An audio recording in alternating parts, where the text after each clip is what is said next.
That'd have been insane. I'm about to ask. Oh, go back. I just spent a whole YouTube live, not talking, thinking I was. Peace, peace, peace. I am a guy from a place. That's the name of the brand. I am Charm City Bipper. My name is Marquise. I'm a dude who does cool things. Really cool things. You're in Georgia.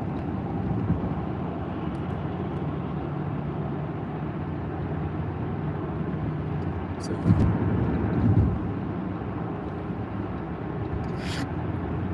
I'm texting people.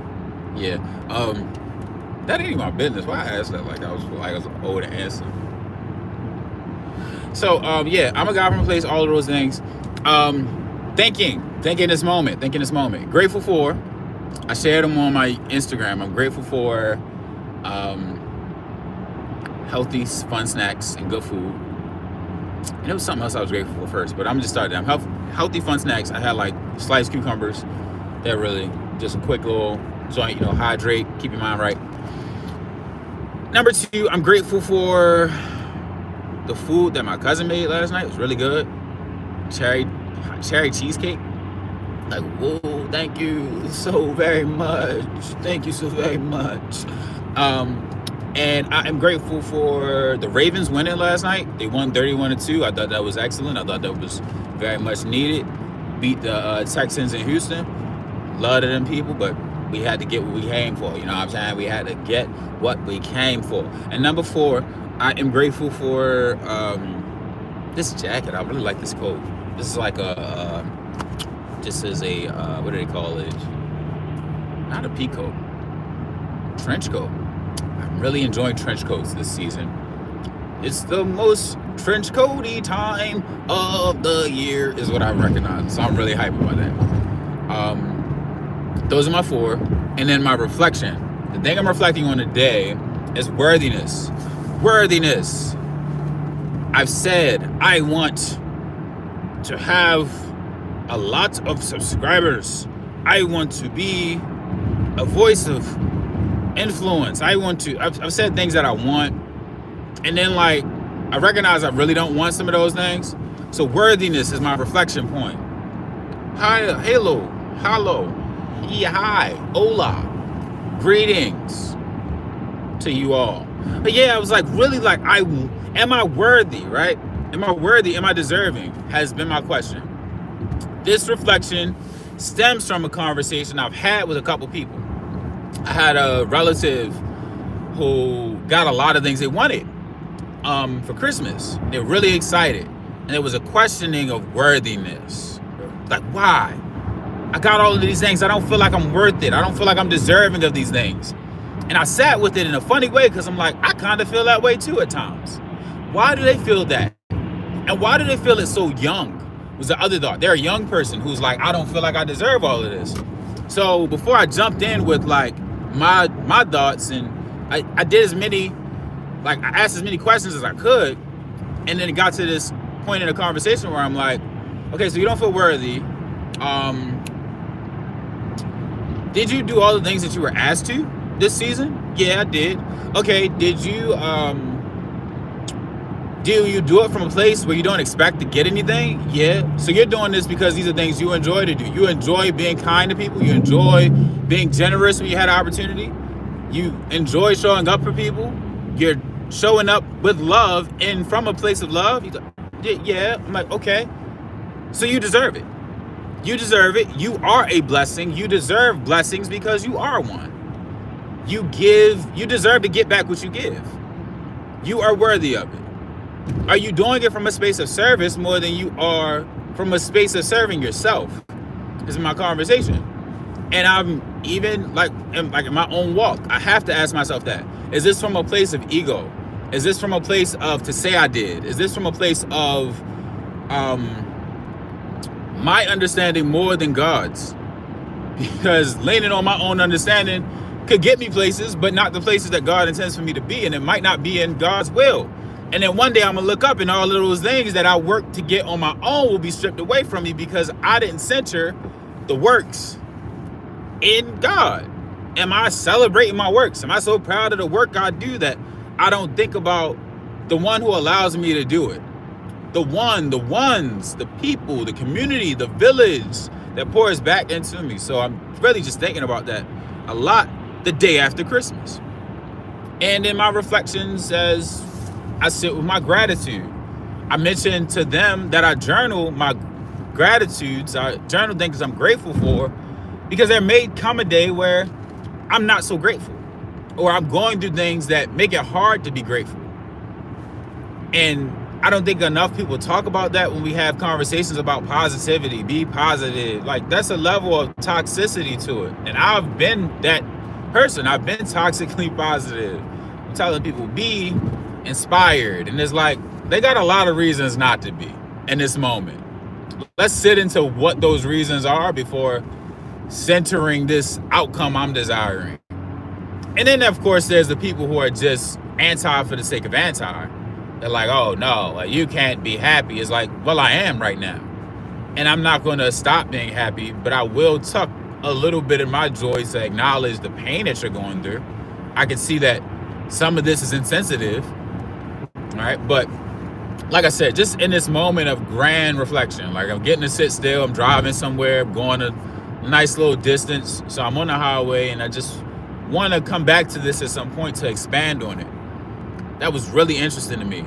I've known all my life, I've known people, and I've known myself to say, I would love $1 million. I would love a Ferrari. I would love a big house. I would love to have my music played on multiple radio stations across the country. And then I sit with myself and stop and reflect. And I'm like, I didn't really feel worthy when I was asking for those things I so desperately wanted.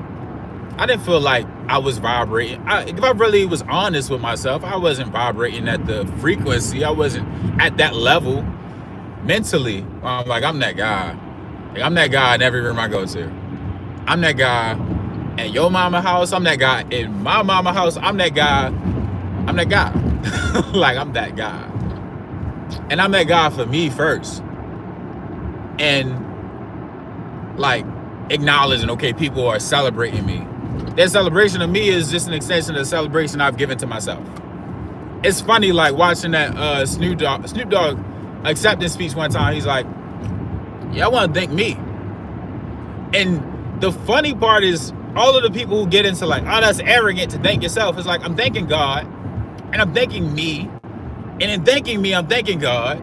Because there's a point in this process where it's like, I'm acknowledging that I had to give faith to God. I had to surrender myself. I had to let go of all of the things that the world's allowing me to be, to say, God, I'm putting you first. So I'm thanking me for that. I'm thanking me for them 6 a.m. days where nobody was expecting me to get up at 6. But I got me up at 6. God woke me up. God allowed me another day. And I said, God, I want to get up at 6. And that's what it was. We going to the gym. We're going to eat right. We're going to eat good. We're going to live better. We're going to talk wiser to ourselves. We're going to talk kinder to ourselves. We're going to talk with love to people around us. And we might not get anything from these people. Like, only thing we may get from these situations is just knowing that we was a good person when it counted. Like, when it meant something to us. Just being good for the sake of, like, I just love good work. Like, that's enough sometimes. Oh, you do so much for people. It's like, yeah. I do so much because it's coming from my heart. It's not coming from like, oh, give me. Because I do. And like, I know that energy. I've been that energy at times. Love me back because I love you so hard. It's like, you know what?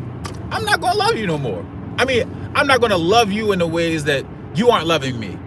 I'm going to go give that love to people who give that back to me. I'm going to water gardens that feed me. I'm not going to water plots of weeds who are mad at me when they aren't bearing fruit. And I think that's one of the harder parts of like life sometimes. Having to surrender and accept that, you know what? I'm giving to this space that literally doesn't have seeds in it. It doesn't have seeds to harvest from. And what's so unfortunate is weeds just bring about more weeds. If I was watering gardens And I've watered a lot of different types of gardens, so I'm grateful for that. But if I had been more intentional about watering the gardens that have fed me, they will be able to feed others too. That's interesting. I had like a really deep thought one time where I was thinking about like the seeds. Like a farmer gets a seed. The devil will give you a certain type of seed. The devil will give you a seed of destruction. And at the onset, it doesn't feel like a seed of destruction because you get the seed and there's a promise that you'll get everything you wanted. Oh, look at this. Take the seed and you'll be the person you've always said you wanted to be without any trouble. Okay, bet. Thank you. You go plant the seed and you get the thing that you wanted. You get the house, you get the car, you got the lady, you got the family, you got everything that you want by your standard. And you can be the worst type of person and have all the things. And then you'll be giving advice like, yeah, I mean, you know, I cheat on my wife from time to time, but you know, I do it right. I did it right. It's like, okay, but you got a seed of destruction. And this seed that you sown in your darkness, in your secret place, you sown the seed of destruction, and it hasn't ravaged everything yet, but that day will come. Like what's done in the dark comes to light. And I think what's even funnier about that is like, okay, what's done in the dark comes to light also applies to good works. So sometimes people get a seed of life, a good seed, like a solid, like more intentional seed to plant that'll bear beautiful fruit. But that fruit takes a while. And harvest season is about 3 years later than the harvest season from the seed of destruction. The seed of destruction, you harvest right away. You plant that joint and it's like, oh, overnight celebrity. Oh, just a joy to the world. They're the perfect person. And then more comes out and it's like, that don't seem right. That don't seem like works from a person that's light, that's loving. That seems a little heavy. All right. So like I said, I think of these seeds, and again, that seed of light, that seed of joy, that seed of good works and seed from God. Sometimes that harvest season take a little longer. You be out there looking crazy. You just be out there, thank you, God, for this seed. Right there on that mud plot. Thank you for this seed, this joyful seed. I'm so blessed to have this seed. And you eventually get up off the ground and you go back to work, and people are like, well, if God blessing you so much, why your life look like that? It's like, but I'm telling you, just understand, I do good work. Nah, man, it's gotta be something that you're not doing right, man. Because I know the other guy, he planted his seed, and his seed has brought him all of the good things. He can't be that awful. It's gotta be that God you're praying to. It's like, no, maybe is something deeper in this story that you're missing. One of my favorite stories in the Bible, if y'all into religion at all, but if y'all into, and then the Bible isn't even religion. To me, the Bible is really powerful stories of faith and perseverance and some of the things that we end up going through in life. But Job, the story of Job is like one of those ones where it's like, okay, are you going to have faith when you see your world crashing down? Are you going to praise him in advance? Are you going to praise him and possibly never get the life that you had back? Like, are you okay with the life that you had no longer being a possibility? You get sat down in the worst way. You going through the worst life imaginable by everybody's account. This is Job. He's going through the worst life. Oh my goodness, Job, what did you do? You got people close to you like, you've had to have done something horrible, man. I know God has to be upset with you, man. Look at you. You look awful, Job. And it's like, you know what? I might have deserved this. Job is like, it's got to be me. I don't put that on God. He's like, God, curse the day I was born. Curse the day I was born. Like, that's Job's energy. Can we have Job's faith through the storm is what I'll be asking. Sometimes I don't know. Sometimes it's better to go find out through works and action. That's one of the ones. Have Job's faith through the storm. Job was different. Job was like, it's not God, it's me. It's not you, it's me. It's not you, it's me. That's a different level of faith in the testimony that comes as we explore that space. It's like, yeah, I had one of the ugliest seasons of my life, but God brought me through. How? this way, that way. Okay. Yeah, I get it. Yeah, I might have to go look into this God thing, this thing, this praise, this worship you out here doing. I had to change my mindset. I think for me it gets a little troublesome because it's like, no, I'm not coming from a place of judgment. I'm not coming from a place of perfection. I don't have an expectation that I will meet perfection. I'll leave that to the one who wakes me, one who grants me peace. Right? And just thinking of that in terms of like, wow, this life is blessed. This life is blessed in ways that may not always be visible. Let me journal it. This life is blessed in ways that I might not have given enough thanks for. I might be a little ungrateful, don't even realize it. Might be complaining and forget that, you know, I got mobility. I got a car that I can travel in. Got heat in my car in this moment. You know what I'm saying? I got some dollars in my pocket. I got some people that love me. You know what I'm saying? Oh, that's good. That's good work. I got my sight. All of these things that we have sometimes seem so minuscule. Everybody has, like, not everybody has that. I don't want to think like, okay, don't think like that then. I don't know what you want to think like. You want to think like an ungrateful person who's not aware of the blessings that they live in all the ways that they're covered, and all the ways they don't have to think about the ways they're covered? I don't know. You know, like they say, to each their own. To each their own. Whatever is going to heat your home. But yeah, that was my thought. I hope that wherever y'all are there beautifully. Y'all are there lovingly. And wish y'all a beautiful day after Christmas and a happy holiday if you never watch one of these again.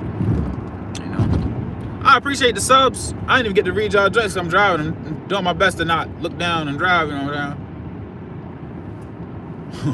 What in the world is this? What do you do for a living? Quit yapping and all up. Ew. Break off that Temu coat, fool. Oh my goodness, Kevin Jones, you're an awful individual.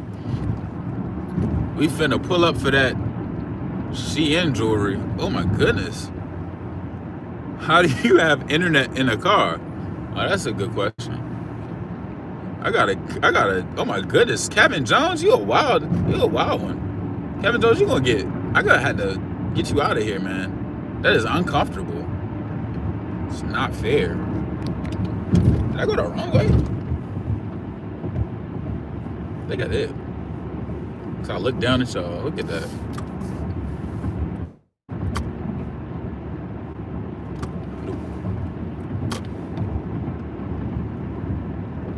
Oh. Yep. I was doing the wrong way. I never go this way. That's crazy. They said quit yapping and all up. That's insane. Oh, hell no. Nah. Yo got straight talking crazy. Oh, I wonder what your mother feels about you, man. Quit yapping and all up is crazy work. This is insanity. I've made it to the wild side of YouTube.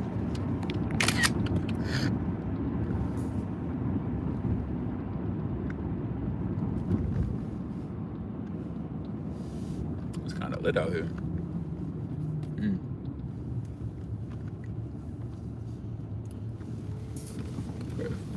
Oh my pizza. Right lane must turn right. Damn.